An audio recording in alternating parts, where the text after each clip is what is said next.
Welcome back to the Franklin and Marshall pregame show on GoDiplomats.com. I'm joined, after a little bit of an absence, by Coach John Troxell of the Franklin and Marshall Diplomats. Thanks for taking some time to have a chat this week. Always glad to be here. So we're going to go back to before the break, and I'm sure it's a distant memory at this point, but I was wondering if you could share your impressions of the last game before the bye against Dickinson. Well, obviously it was a tough loss. I think it was a tale of two halves. We were winning 14-3 at the break. I think we held them to about 109 yards of total offense in the first half. I thought we played outstanding football, and we just didn't play a full 60 minutes of football. We came out in the second half and really didn't get much going offensively, and defensively it was a tale of giving up some big plays. So the kids, I thought the kids played hard. Again, youth is only an excuse for so long.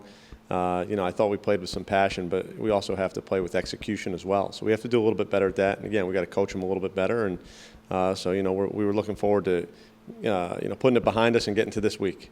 So with that out of the way, you and everyone else in the Centennial Conference is pretty well rested, as everyone was in a bye last weekend. Now, coming out of your bye, in the last 6 years, you guys are 5-1. You're also 13-6 overall in games in the regular season following a loss. So how does that affect your preparation following the schedule change in the week leading after the bye and then coming out of it? Well, preparation, one is getting the kids healthy again. It's a great time of the year because of midterm exams, a lot of schoolwork. It gives the kids a chance to catch up academically. And again, we're going to get some guys back that are going to help us. And it gives us a little bit of time to go back to some of the fundamental things, reteach some of the things that we were doing in the first half of the year, instead of just preparing for the next opponent. Worry about us and not so much somebody else. So that was really good for our kids. I think getting them off campus for a couple days, bringing them back, a lot of energy. So we're real excited to get going this week. Absolutely. So this week, you're back home after 2 road games against Juniata and Dickinson. You're going up against a McDaniel team that struggled this year. And through the first 4 weeks of conference play, they're ranked last in a number of statistical categories, including first down, scoring offense, scoring defense, total defense. But having it made it through the first part of your schedule against some of the teams that are ranked towards the top of the conference in those statistical categories, does that help you going into this matchup this week? I don't think so. Every game in this league is a toss-up. Anybody can beat anybody on any given day. Statistics only tell a little bit of the story. We're preparing the kids hard. They're a young team, as are we. We're going to have some freshmen and sophomores out there, so will they. So, we're going to have to play well to beat this football team. It's not a given we're going to show up and win. We've talked to the kids about, again, doing the little things, playing with a lot of emotion, and treating this like a championship game. So we're at just about the midway point in the regular season this year, and we've talked the past couple of weeks about how this is a young but quickly developing team. Can you give us an example of 1 or 2 guys maybe who have you've asked to step up their game either on or off the field, and they've been able to come through for you? We've had a lot of guys. When you look on the defensive side, you talk about youth.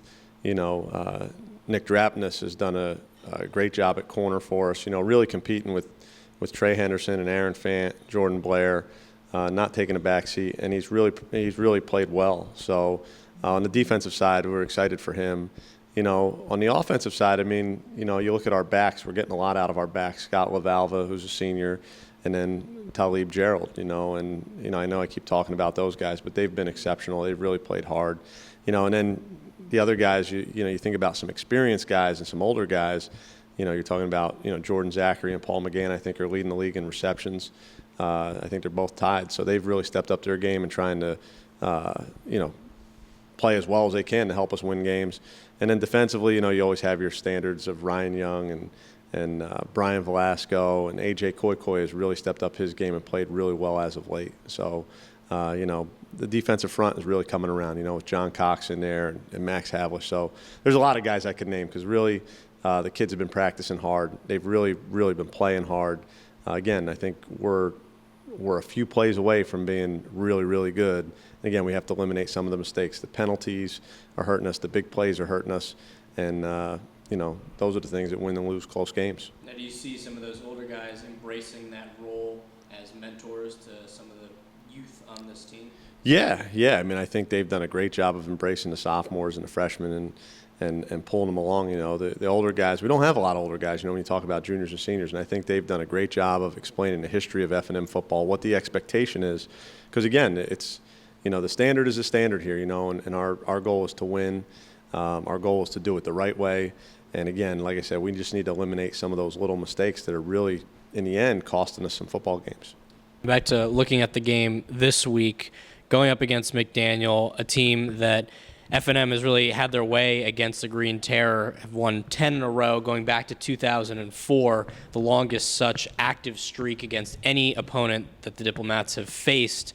Now, do the players, do the coaches think about that kind of thing when they're preparing, or does that play any sort of a role whatsoever? No, it's a new year. I mean, it's a new game, and you know, we've had some real close ones with them. I know that, you know, just in terms of winning some overtime games against them, and I know we beat them one year with a last-second field goal. So it's, you know, it's every week's a challenge. I mean, it's hard to win a college football game at any level.